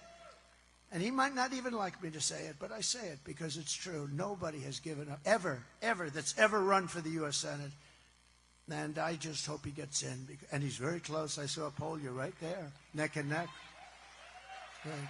Nice that you're there, Barrasso. That's great. But they've bullied you. They've demonized you. They've demeaned you. They've censored us. They've deplatformed us. You know, they took me. I had 280 million between Facebook, Instagram, and Twitter. And one day I woke up and I had nobody. Think of that. They took them all away from me. No, think of that. And I have a lot of things to say. I have a lot of good things to say. At least I think they're good. And I didn't know what the hell to do. And I went about 2 months, and I had all this stuff, and my mind's ready to explode because I can't tell people. And then what happens? I did what's called an most of you are too young. There's a couple of guys here that's fine. They know they've heard it. But I did what's called an old-fashioned press release. And I do a press release, and I put it out, and it got better and better. Save America. It was called Save America. And people loved it. And then I created Truth. Think of this. Truth. And it's hot as a pistol now. So think of it. Somebody said, very smart guy, a Wall Street genius, he said to me, you know, think of it. They hated you so much that they took you away from, I had like 280. I know Mark Zuckerberg said I'm number one. Number one, I think of that. He came to the White House, and he's actually been very nice to me, I must say. But he came to the White House. He said, congratulations, you're number one. But on Facebook, Instagram, and Twitter, then they called it Twitter. Now they call it X, but under a different regime. And it's great that Elon bought that. He's done us all a big favor. because these were bad people. But so this friend of mine who's a natural business person, he viewed it differently. I said, can you imagine what they did? But think of what happened. They deplatformed me, just like I said. They took my voice away. I then came up with a press release, and the press release went crazy. It was like almost as hot, maybe just as hot. But then I said, I got to open up some kind of equipment or machinery. I got to do it like, I want to do it. So I couldn't do it then because they wouldn't even talk. They wanted my voice silenced. So I created Truth. And it's really good. It's very expensive to do that. It's expensive stuff. Between the clouds and all the other crap that I had to learn about that I wasn't interested in, I got a cloud, I got everything. But this guy said to me the other day, he said, think about it. They deplatform you. They take your voice away. They want to destroy you. So you, in a moment of weakness, develop your own source of information, and you do it at a high level, and you get great engineers, but it's still expensive, and you put it out, and then you open it up, and it's called Truth, and they said you couldn't get the name Truth because it was somebody else had to own it. And I said, check. They said, sir, you'll never get the name Truth, sir. That's a term that you will never get. I said, and you ideally need 5 letters, right? I said, wouldn't Truth be great? They said, sir, you won't get it, you won't get it. I said, check. Well, sir, I will, but sir, you're not going to get it. I said, check! And they came back, sir, it was available, and we bought it for $2,000. Can you believe it? $2,000. And then it had a little burst. I don't know what the hell's going on. So here's my friend. He said, so they deplatform you. They take it all away. They try and destroy you. And you open up something. And as of yesterday, it was worth $10 billion crazy dollars. Did you see that? $10 billion, Mr. Senator. And they're going crazy. They all have Trump derangement syndrome. They're going, can you imagine how they must feel? They take it away and you open something that's worth $10 billion. It's crazy. But it's good. And by the way, use Truth. It's great. It really is. It's great. They've taken your money and thrown open your borders to criminals and terrorists, flooded your towns with deadly drugs and death, and given your jobs to illegal migrants, and sent our blood and treasure to fight stupid foreign wars in places and countries that you've never even heard of. This Tuesday is your chance to stand up and declare that you're not going to take it anymore. You're not going to take it anymore. What we built is the biggest, broadest, most incredible coalition and the greatest political movement by far in American history. And by the way, I say that all the time. They've never challenged it. They can't challenge it. It's not even close. By the way, it's 100 times, 200 times greater than anything. There's never been anything like this. I always tell the story. Pat Buchanan was a great guy, conservative commentator. He came in second in New Hampshire. And he became very famous, and he had a phenomenal career because he came in second. I came in first in 50 states. Think of it. For the nomination. First in 50 states. And then we went on to win the presidency of the United States. And then we won it a second time, but I guess we're going to have to do it a third time. We're going to do it a third time. And it's going to be, if we do it together, because it's not me, it's all of us, it's us together, it's we. It'll be the greatest event in the history of politics in America. I believe that. There'll be nothing ever like it. And we're going to straighten out our country, and we're going to make America great again. It's going to be amazing. 5 days, oh, I can't wait. You know what? I've worked for 62 days in a row. I haven't taken a day off. By the way, I looked at her today. She was trying to justify the fact that they called us all garbage. And I watched her at a news conference. She's exhausted. She's finished. And about 2 weeks ago, after having worked for 50 days in a row, 2 weeks ago, she said, I canceled the show. You know why I canceled it? Because it was on NBC fake news. I said, somebody set me up. I said, I don't want to do it. And I went to another show instead. She said, he canceled the show. I did Joe Rogan for 3 hours, you know. Joe Rogan for 3 hours. She said he canceled the show. He looks very tired. He looks very, very tired. Because I canceled the show, did another one. No, I cancel shows that are no good. NBC is no good. They're no good. ABC is no good.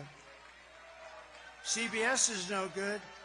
And in fact, in honor of you, I just sued CBS today because of 60 Minutes.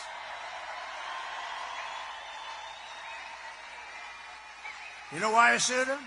Because she was on, and it was called election interference fraud. Very simple. They asked her a question. She gave an answer as though she was one of the dumber people in the history of our country. Certainly the dumbest vice president, and would be beyond the dumbest president, but we're not going to let that happen. So she gave one of these, you know, they call it a word salad, but I don't like the term. I don't like the term. No, I don't like the term. I think you're very nice, but I don't like that term. She came dressed as a word salad. Do you believe it? And he came dressed as a wall. Look. And I have no idea who she is, but she's a very pretty young lady. Okay, sit down. So she answered a question. It was a question. She gave this long, crazy... If you read the answer, you would say there's something wrong with her. So you know what 60 Minutes did? Can you imagine them doing that for me?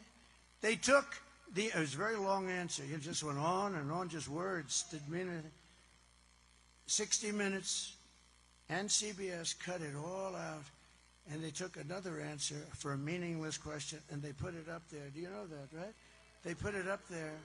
They took it and they put it up, and they replaced an answer that would show that she's not qualified cognitively, as I would like to say. I think she should take a cognitive test. She's not qualified. They took it out in its entirety, and they took another answer from someplace else, and they put it in. That's called election interference fraud, okay? So we sued them today. And I think CBS should lose its license, but I think ABC should lose its license also because of what they've done. We'll see. It's a hard one for them to explain. Well, let's say we have a fair judge. Well, exactly why did you do that? I mean, it's, you know, I've seen where answers are sort of juggled around. That's not good either, but a little tiny. But to take the whole thing out and to take another answer from a totally different question and a totally different part and move it in, and they got caught, and they don't want to show us any papers because they might have done it with many other answers. And that's real interference, so no, we don't have to lock them up. They should lose their license, which is worth billions of dollars.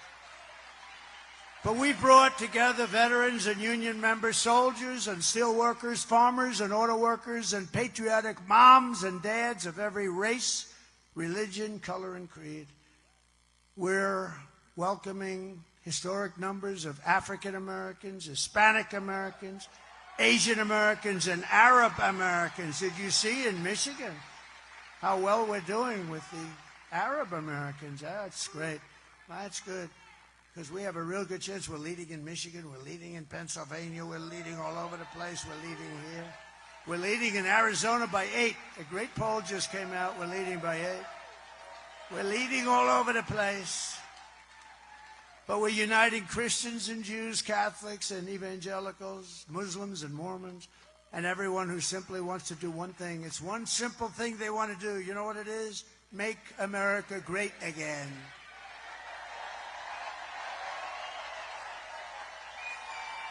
So our campaign has been endorsed by the 400,000 members of the Fraternal Order of Police, by the Border Patrol agents, by the rank-and-file membership of the Teamsters, and I'll tell you, headed up by a very good guy, Sean O'Brien, good guy.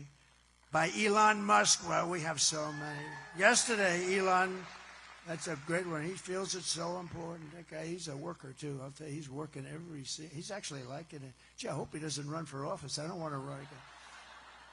But no, he's really working. He's amazing. And, you know, yesterday we were in Wisconsin, Green Bay, Wisconsin. So who is Green Bay, Wisconsin? Brett Favre, with the largest hand I've ever seen. He said, hello, sir. He shook my hand. His fingers are like a sausage. He has the biggest hands and strong guy, great guy. And he endorsed me yesterday in Wisconsin. He's never done it before. And he's great. He's a great guy. He could throw a ball 80 yards. He could rip the hand. Sometimes he threw it a little too hard. That rips the hands off the receiver. But he was great. One of the greatest. Robert F. Kennedy Jr. we have. And he's going to work on health and women's health and all of the different reasons, because we're not really a wealthy or a healthy country. We're not a wealthy country either. We owe $36 trillion, but we'll get that taken. You know what's going to take care of that? Largely? The liquid gold is going to help us with that. That's why I told Bobby, I want you to take care of health. I want you to look at the food and the food supply and what we put on the food and all sorts. You could look at, but let me handle the oil and gas, Bobby. Just leave me alone. Leave me alone. Leave me alone. I want to work the liquid gold. And Buzz Aldrin endorsed this yesterday. Never done it. He's been a great hero and an astronaut for many years. He's never endorsed anybody. This is the first time, and not a young guy. This is the first time in many years first time he's ever endorsed. That was nice. Thank you, Buzz Aldrin. Kamala and Joe call them all garbage. Those people are called garbage. They're us. Everybody's us. I think 250 million people are us. And I call you the heart and soul of America. That's how you're the people that built America. But we're especially excited to have the support of record numbers of Hispanic Americans. And right here in Nevada, we're going to win a record share of the Hispanic American vote at a level that nobody's ever seen before for the party. Because, you know, basically it's pretty simple. Hispanics want great jobs. They want rising wages, and they want safe communities. They're great people. Energy, they're very entrepreneurial. I know them well. They're really hard workers. They're great people. You don't want vicious gang members getting dumped into your state, and you don't want Kamala teaching your children that they can change their gender anytime they'd like. You don't want them.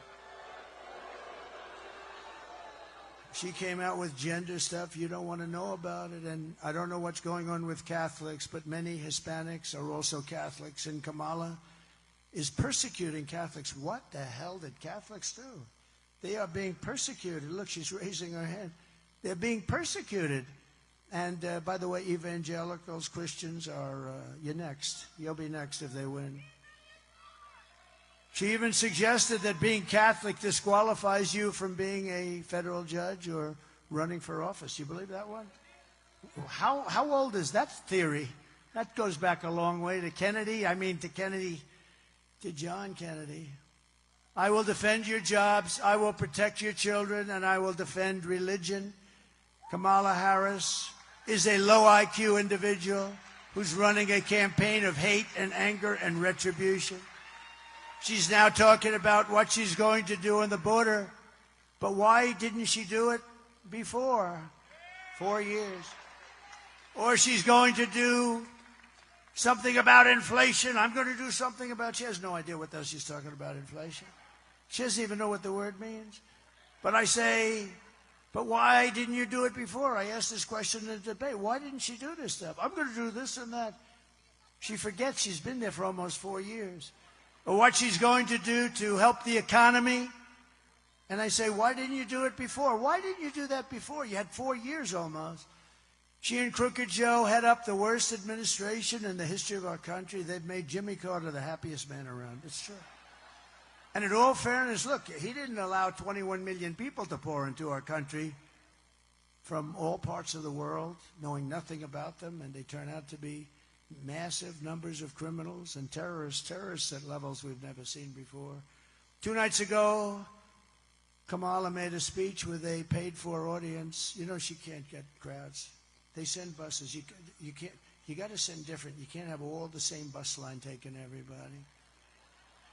I thought they did a good job, actually. I could have used them sometime, but I don't need crowds. We got plenty of crowds. But she made a speech, and all she talked about was Donald Trump.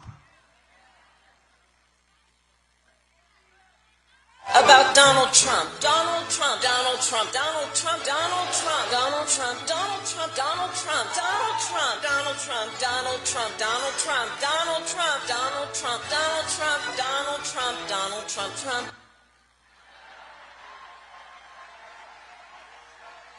The whole thing was about Trump. She was here for almost 4 years. They didn't do anything. The worst and a failed administration. What they did in Afghanistan, others would be prosecuted for it. And they didn't fire Milley. They didn't fire these generals that did a bad job. He's an incompetent guy, too. They have a lot of incompetent people. We defeated ISIS. Remember that. That was much tougher. We did it surgically. We did it in 4 weeks. She suffers from a very serious disease known as Trump derangement syndrome, TDS. But many Democrats do. They really do. They suffer. The press suffers from it, too. They're sick people. And you know why? You know why they do this? Because we're winning. We're all winning. Just remember that. Everything Kamala says is a lie. She says, I want to take away Medicare and Social Security. It's crazy. I would never say that. Who would say that? Because if you do say that, that's your, number one, it would be wrong. And number two, it's the end of your political career. So who would say that? I never said that. She said, he wants to immediately end Social Security. She's crazy. Hillary Clinton wouldn't lie like that. We can't stand Hillary. She's crooked as hell. She says, I want to end Obamacare, affordable health, okay? Now, I never said that.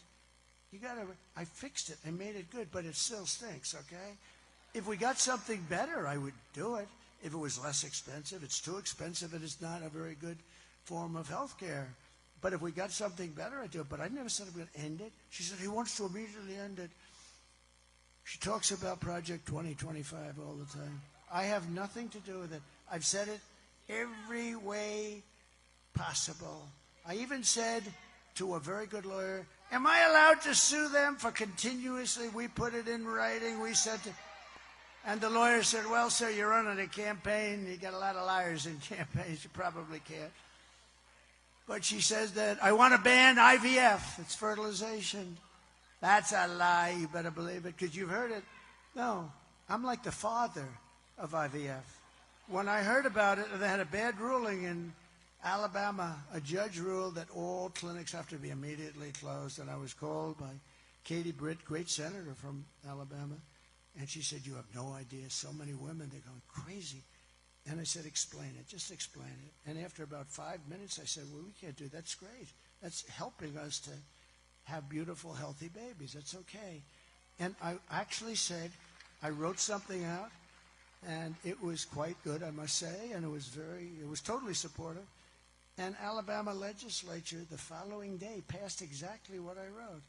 And we are totally in favor. But she said, I want to end IVF. In fact, I want to get insurance companies to pay for the IVF if possible. We want to do it.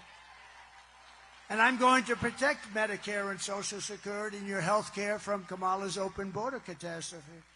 So she's the one who threatens your health care. And according to recent studies, Kamala's plan for giving free health care to illegals will destroy Medicare. It'll destroy our country. It'll cost $2 trillion. She wants to do that. She will. That's something she'll do. I will. And by the way, if you tell them, then they're going to come, and it's a tragedy. If you say you're not going to get it, then they're going to stay where they are, and it's not a tragedy. I will never let our country be destroyed. The reason Kamala's campaign has been reduced to this desperate, pathetic stream of hoaxes and lies is simple. The entire world can see she's a train wreck who is totally unqualified to be the president of the United States. She's totally unqualified. There are some people who thrive under pressure, and there are some people who crack under pressure. And the more pressure Kamala is under, the more pressure she unravels. You know, people didn't know her. She's only had a few months because she had that little honeymoon period. And remember, she was introduced, and she got on stage, and she went, thank you, thank you, thank you, thank you, thank you, thank you, thank you, thank you. She's like 50 times thank you. I said, what the hell is wrong with her? But the press never picked that up. If I did that, I would be it would be over. Remember that? Where she was, right? Was that a little weird? She said like 42 times, thank you, thank you, thank you, thank you. But being a candidate is nothing compared to the pressure of being president. I know both.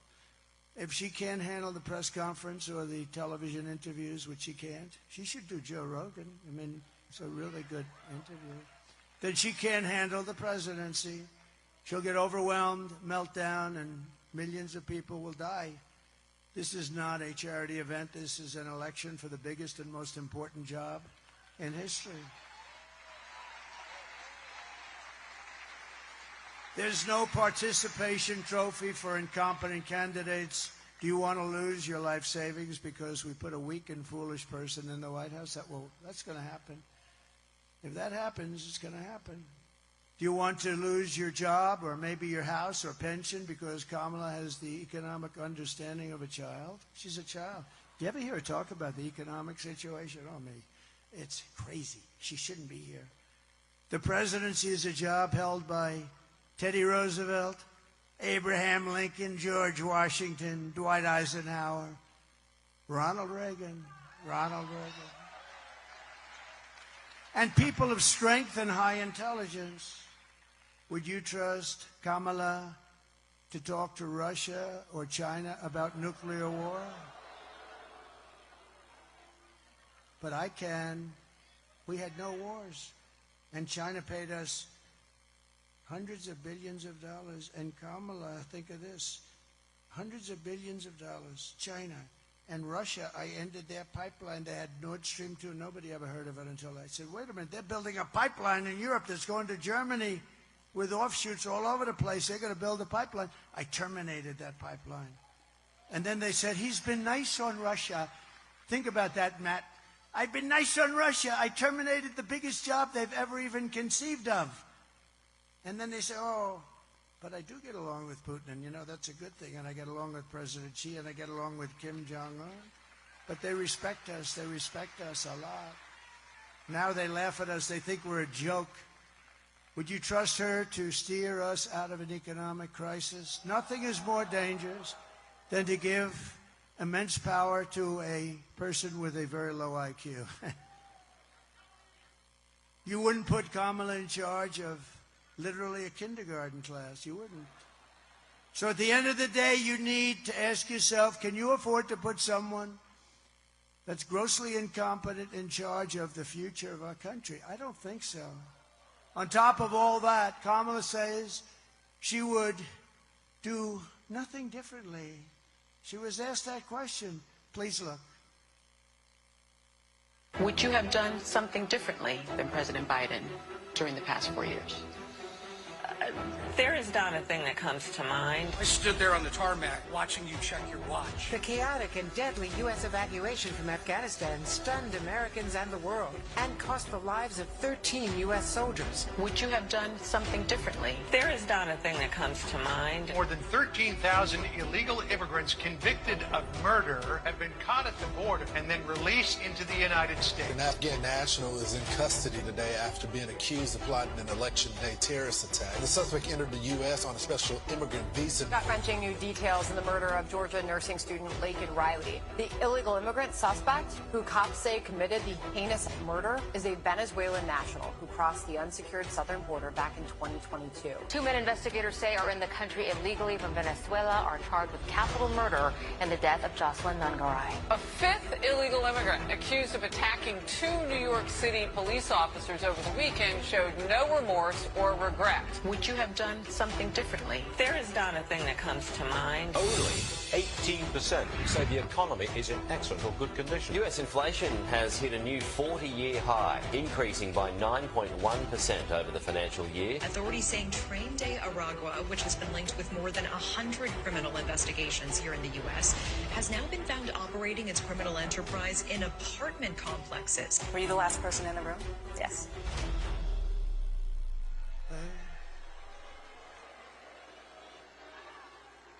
Nothing comes to mind. 325,000, the worst stat, 325,000 young, beautiful children went through her open border and they've never been seen again. They're probably dead, or they're sex slaves or slaves of some kind, or captives. Remember that 300, and the press is, I've never seen a story about it from those fakers back there. Think of that. 325,000 children. And then you remember a couple of weeks ago it came out that 818,000 fake jobs were created so that they could show how great they're doing, but they were all fake. 818,000 fake jobs, and then a whistleblower, thank you very much, whistleblower, they were going to report a change after the election. They were going to report that it was, they wouldn't say it this way, but essentially it was a fraud on our country, and I never saw them write anything about it. Think of it. 800,000 jobs plus 18,000. 818,000 jobs, almost 1 million jobs were fraudulently created, but they got caught before the election. Aren't I lucky? I mean, think what would have happened. They would have announced it a week later, and everyone would have said, so what? These people are fraudulent. If you want to end this disaster, you must. This is a disaster. You must get out, and you must vote. We're thrilled to be joined tonight by your next Senator, Sam Brown. Stand up, Sam.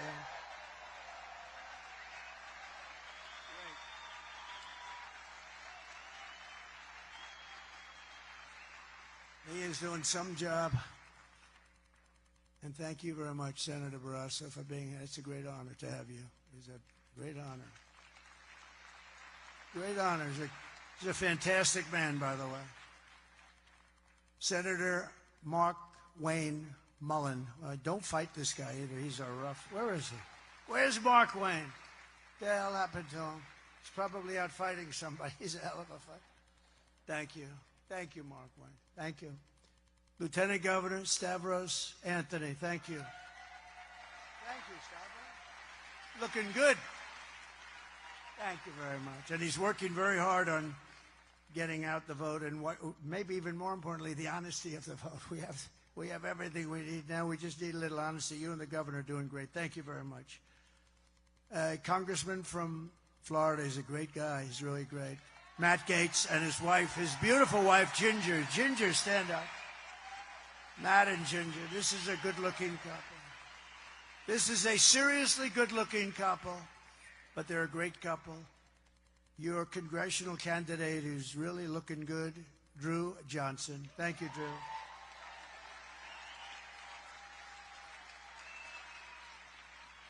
Nevada Republican Party Chairman Michael McDonald. Thank you, Michael. 5 days, Michael. 5 days. Thank you, everybody. It's so important that we win this state. If we win this state, it's over. It's over. A friend of mine, a great television star, he's been on for a long time. I don't even know what the hell it is, but when you're on for more than 2 seasons, you're like considered good. This guy's been on for years and years, and he's big stuff. Rick Harrison. Where's Rick? Oh, Rick. Hi, Rick. How many years, Rick? Yeah, he's been on there for a long time. Thank you, Rick. Great job. Another friend of mine, a great writer, very powerful writer. I guess we could call him conservative, to put it mildly. Wayne Allen Root. Thank you, Wayne. Great guy. Thank you, Wayne. Thank you for your support. Wayne is always supporting. I really appreciate it. We have a very similar philosophy, don't we? Huh? He's been great. And my friend Steve Witkoff, who's one of the great developers in the country. Steve Witkoff, who is always there with his checkbook to help people. He goes to North Carolina. He writes out a big check no matter where he goes. He's like a walking money pit. He's got a lot of cash.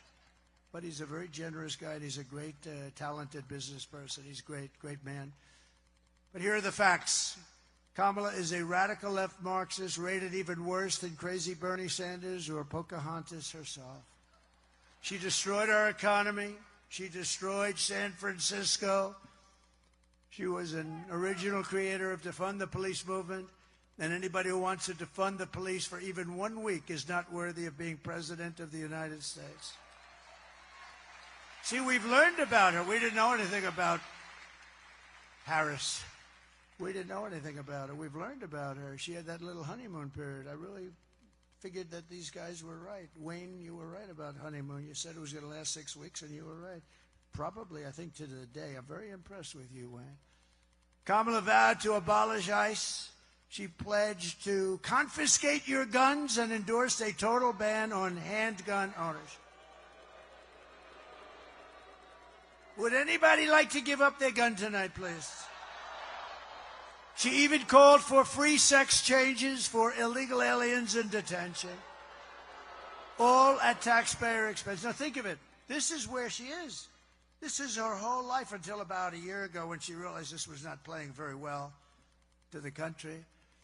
And she did one other thing. She lied about working at McDonald's. To me, that's a big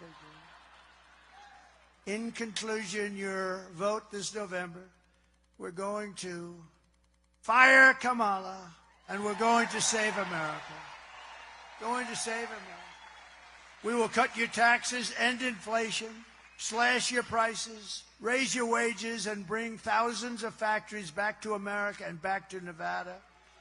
We will build American, we will buy American, and we will hire American. I will end the war in Ukraine. It would have never started if I was president. I will also stop the chaos in the Middle East.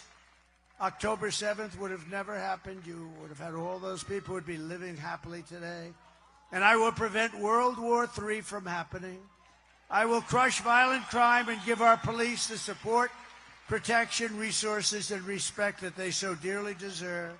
We will strengthen and modernize our military. We will build a missile defense shield over our country. It's going to all be made in the USA. That will include Nevada.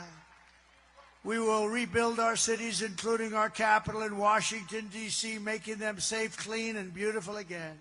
We will teach our children to love our country, to honor our history, and to always respect our great American flag.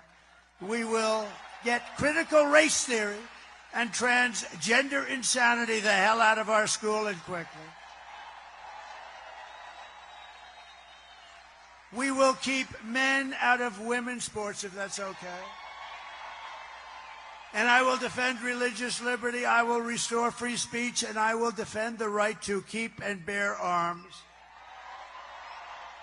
After years of building up foreign nations, defending foreign borders, and protecting foreign lands, we are finally going to build up our country, defend our borders, and we are going to protect our citizens like never before. And we will stop illegal immigration once and for all. We will not be invaded. We will not be occupied. We will not be overrun. We will not be conquered. We will be a free and proud nation very soon, once again. Everyone will prosper, every family will thrive, and every day will be filled with opportunity and hope, and that beautiful American dream is going to be back and stronger than ever. But for that to happen, we must defeat Kamala Harris and stop her radical left agenda with a landslide that is too big to rig. You need to get out and vote. For the past 9 years, we've been fighting against the most sinister and corrupt forces on earth. People like Adam Shifty Schiff. Can you imagine that bum is going to be a senator? Can you imagine? Maybe there's a 1% chance. Who knows? He's a bum. He lied like hell. Adam Shifty Schiff. We have senators sitting over here. They can't even believe it. He's a bum. He's a liar. He's a crooked guy. He's a crooked man. With your vote in this election, you can show them once and for all that this nation does not belong to them. This nation belongs to you. It was hardworking patriots like you who built this country, and 5 days from now, it's the hardworking patriots like you who are going to save our country. After all we have been through together, we stand on the verge of the 4 greatest years in American history. With your help from now until Election Day, we will restore America's promise, and we will take back the nation that we love. We will take it back. We are one people, one family, and one glorious nation under God. We will never give in. We will never give up. We will never back down, and we will never, ever surrender.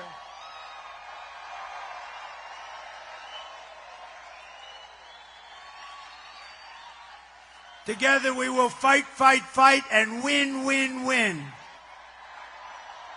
November 5th will be the most important day in the history of our country. And together we will make America powerful again. We will make America wealthy again. We will make America healthy again. We will make America strong again. We will make America proud again. We will make America safe again. And we will make America great again. Thank you very much, Nevada. Get out and vote. Get out and vote. Thank you very much. God bless you all. God bless you.